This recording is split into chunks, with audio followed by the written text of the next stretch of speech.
So, in summary, war has been tricked into committing an act of war and starting a war, and is going to end the war with more war.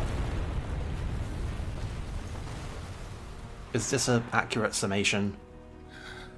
I mean, technically, the war was ongoing when he got there, so he's just exacerbating the existing war. Man, am I gonna have to make the stupid joke about what war is good for again? Let's lay down a few ground rules. Until this is over, you're a dog on a leash. I say bark, you bark. And if I have to kick you, you'd better not bare your teeth. Understand? Or should I teach you to play dead?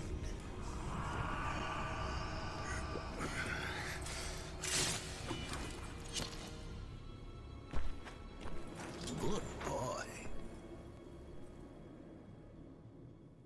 So I'm liking this antagonistic Navi. That is exactly what he is. And it's Mark Hamill. But yeah, no, like, literally, straight up, the game even tells you, if you just hold the button, and he'll appear and tell you where to go and what to do. The council ordered you to seek out Vulgrim, so start seeking. I mean, you weren't wrong. Oh boy. So I guess now that we've got the exciting plot summary and the exciting action tutorial out of the way, it's now time for the platforming tutorial. That would be a safe assumption. And that is quite a ledge shimmy maneuver that we've got going on there. Oh yeah, no, War does not half-ass anything. He will just fucking run straight along the wall. I'm a fan of excellent approaches to standard boring platforming stuff. Here comes the welcome party. So if the first video was your kind of standard Metroid Prime-y, hey, here's what you're gonna be eventually, here's all these fun toys you can play with, and then it immediately takes them all away. Well, I mean, we did get crushed by an enormous monster and then sent to literally hell. Well, you know what I mean. But yeah, so this is basically the actual tutorial, where you're like, this is what you have to work with, at least until we can get some upgrades. Well, this doesn't look particularly taxing. I mean, the zombies are not exactly high-class enemies, shall we say. They are, in fact, so weak that you can just hit the circle button and do an instant kill maneuver on them, regardless of their damage. Nice. I'm a fan of the icon representing the screaming soul of the dead. That's just some low-key nice iconography. Over here.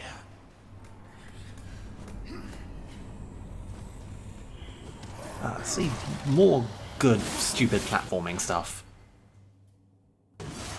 Although, I gotta say, this still doesn't hold a candle to my absolute favourite stupid, stylish platforming gimmick, which is in Shadow Complex, where you can use a jetpack to slide up a ladder. That's pretty good. I'll give him that. Like, it got me. It really got me.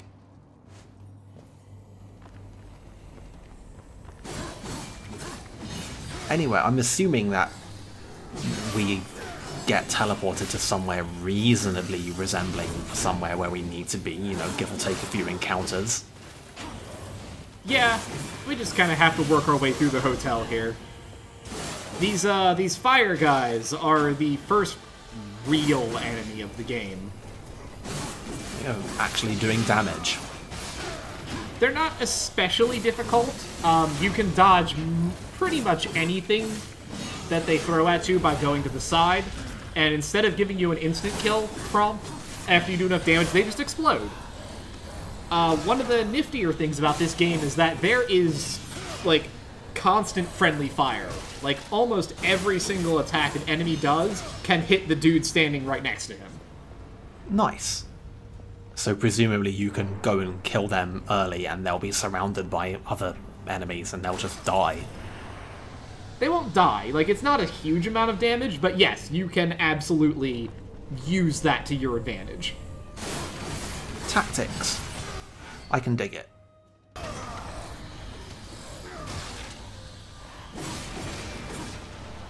Can you throw enemies at other enemies? No. Because you can't actually grab enemies, like, as a state to do things with. That was just a nice animation then. Anyway, that's some hot block-pushing action there. Oh, we were not kidding about the platform tutorial. I am a huge fan of the wire jump.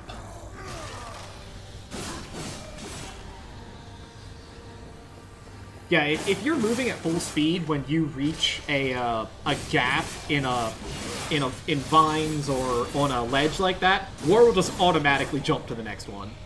So, See, video games.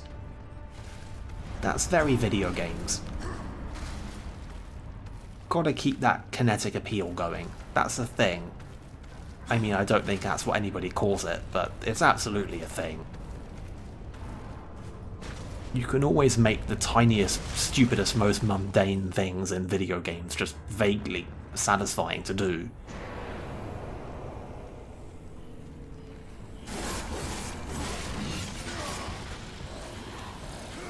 Especially if they're snappy.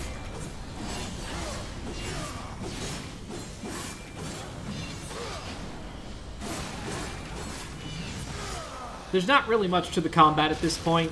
It's been stripped down even a lot from what we just saw in the tutorial in the last video. I mean, we're not giant and glowing and on fire, so that's a downgrade. This is true. But I mean, like, even, like, small stuff, like the stinger, like, attack, like, we don't have that anymore. We don't have the aerial buzzsaw. This is the absolute most basic it gets.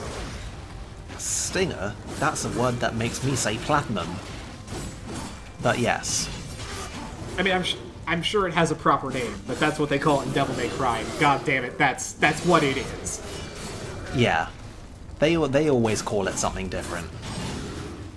I'm a fan of the version of it that's called Red Hot Kick, personally.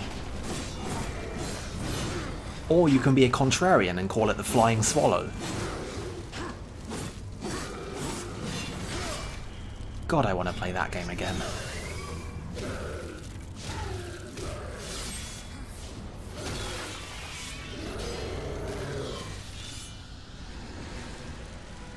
Anyway, you generally want to do those kills whenever you can, because as you noticed, you get a lot more souls when you use the instant kill finishers. That's like practically the law in video games, that you have to make it so that the finishers give you more money, and then you have to make it so that you always go for the finishers. I will admit, it does get a little bit tiring, because, I mean, as you've seen, it does not take much to put a lot of these enemies into a kill state, and it can be a little boring to just be like hit it twice, then do the finisher, then go to the next guy and hit it twice. Get to watch a little cutscene for the 50th time. 50? Oh no, my friend.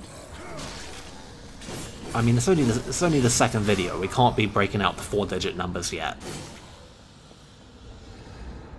But yes, point taken. I mean, it could be worse. It could be longer.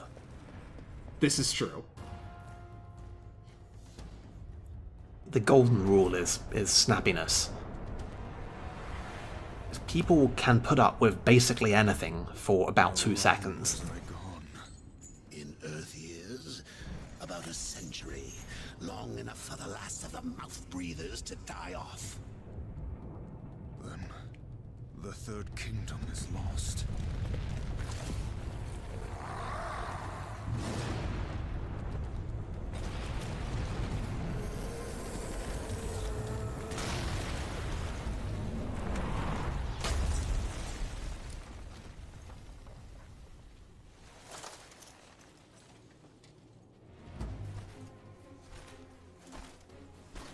I mean, I'm gonna go out on a limb and say that if mankind was so integral to the balance, that this is not going to be the last we're gonna hear of it.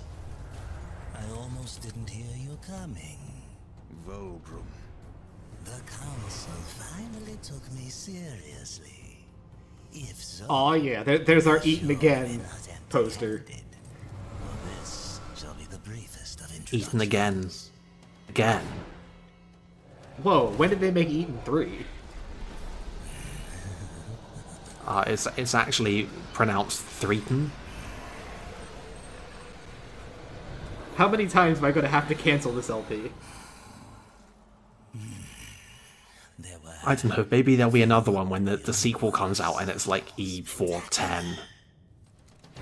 And I think from then you're pretty good until we get to E10. behind the one called No, they'd put a 7 in there. You will find EA7EN. Yeah, that's right. And don't forget Aiton. such haste to die. You aren't even a shadow of your former self. I've lost count. How many levels of cancelled are we on?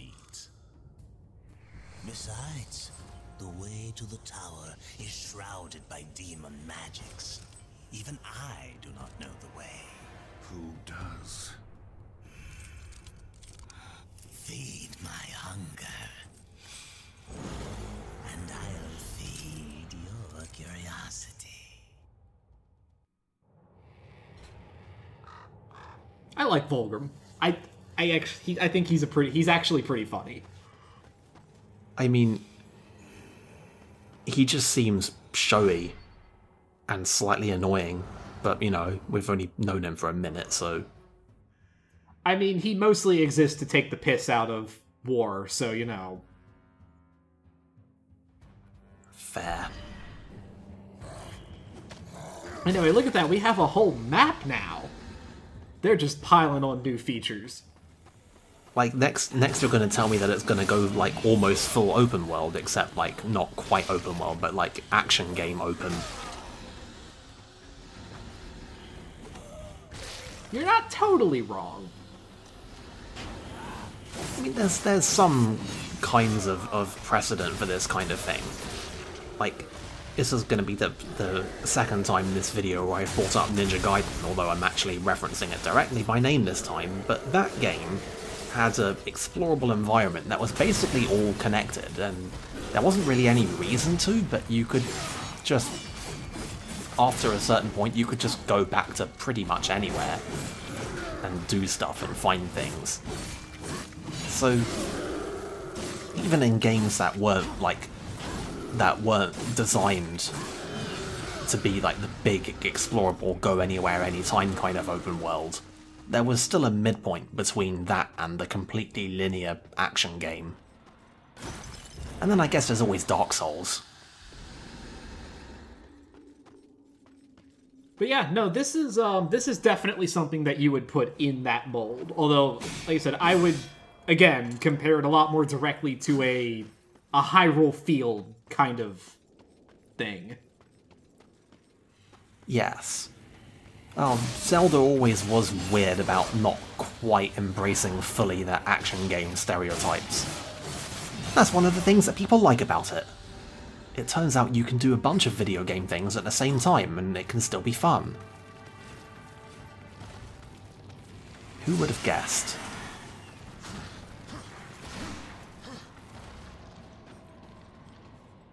Alright, so if the counter in the bottom left didn't already make it blindingly obvious, we need to gather 500 souls to get whatever Vulgrim has there.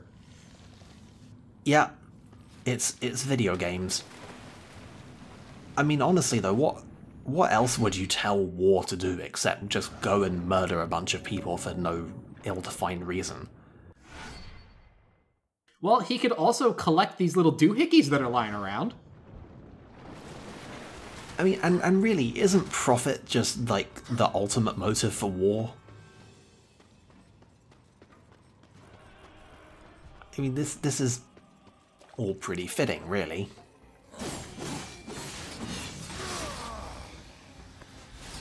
I don't know how much profit War's looking for this, but I mean, it's definitely Vulgrim's. I mean, lots of people use war for profit. So, like, I think this fits. I think this is solidly, thematically on point. I think this makes this game art.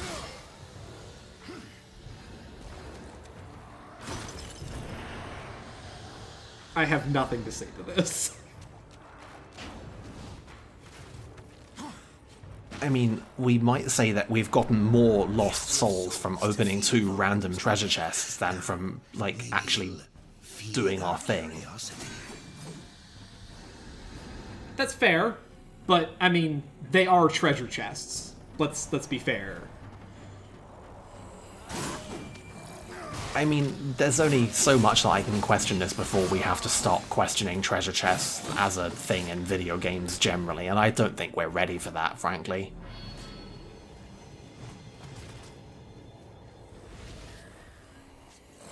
How does a chest even contain souls?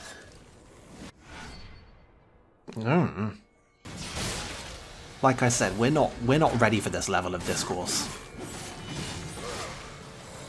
Anyway, I'm a big fan of the fact that a guy that shows up only after we've collected the requisite number of souls gives us a very large amount of souls. Unless I'm wrong and he's always there and we just haven't been here. Oh, he's always there. I just explored the left side first. Ah, suboptimal gaming. I mean, it doesn't really matter. I don't know the exact number, but you can pretty easily have about 800 souls if you thoroughly explore the area before you go back to Vulgrim. Sure, why not? Like, how's the soul economy in this game? Or is this a game where you need to do a lot of grinding for stuff, or is it mostly just gating? I wouldn't even call it gating, really. But the soul economy is very generous. Well, that's good.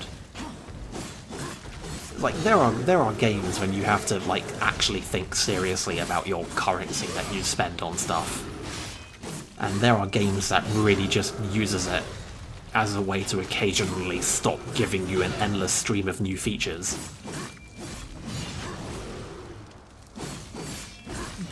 I would say that this game definitely falls into the latter category.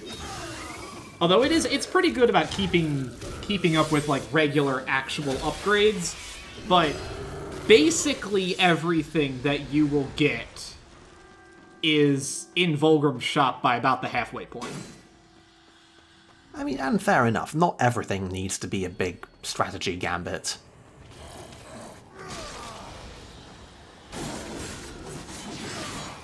But yeah, there are games that make you really get paranoid about, oh, do I really need to buy this skill? I guess as a happy midpoint between those approaches, you get games when, like, getting everything is really just a matter of a tiny bit of persistence, but you will make moment-to-moment things about, oh, which one of these things do I buy first, given that I can only buy one now? I wouldn't go that far. This is definitely, like, there will be things you miss if you do not either grind or thoroughly explore. Because there are some very expensive toys in Vulgrim shop. Yeah, well, people do keep on making Zelda comparisons.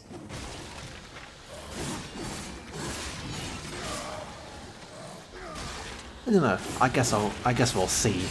I'll be able to make a much more informed judgment later. Wow, yeah, there's just a lot of money around here, isn't there? Yeah, like I said, if you explore thoroughly, you can have a very healthy amount of souls by the time you go back to Vulgrim. You only need 5. We easily got 8. Well, nothing like a surplus. Gates have a mind of their own, but with this, you may reach an understanding. Beyond the gate, seek out Samael's prison. Once, Samael was close in power to the Dark Prince himself. Some might even say a threat. You will find he is no friend to the Destroyer. Seek me out when you've gathered more souls. I will make it worth your while.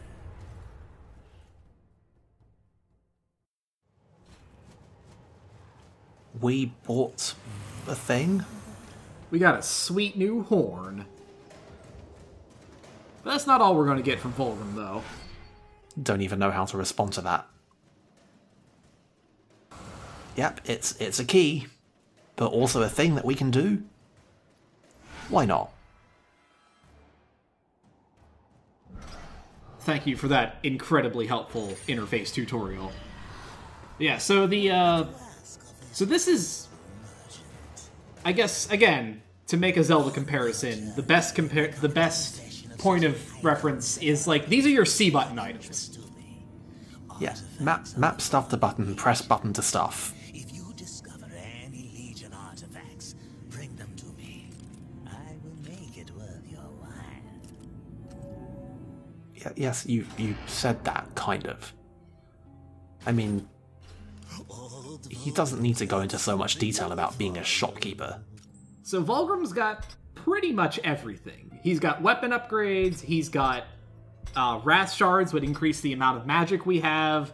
He's got potions, he's got empty bottles, he's got new moves, he's got new weapons. Oh, sorry, gotta press the Zelda button again. There should be a counter for this stuff. Yeah, so basically anything that you could possibly ask for, Vulgrim's got it. Hey, and he didn't even actually take our 500 souls. He's just like, oh, you need to have 500 souls, and then I'll give you a thing. No, he did. But we gave him the artifact, which was also worth 500 souls. Wow, that's... Ugh. Anyway, so this is the Earthcaller horn. It's not great. It doesn't really do any damage, but... It's a knockback. Yeah, but it's good for knocking people away, so that's nice at least. Like, I know in my soul that we are going to horn somebody off a cliff at some point, and it's going to be slightly to moderately satisfying. Someday, Fiddle. Someday. Toot toot.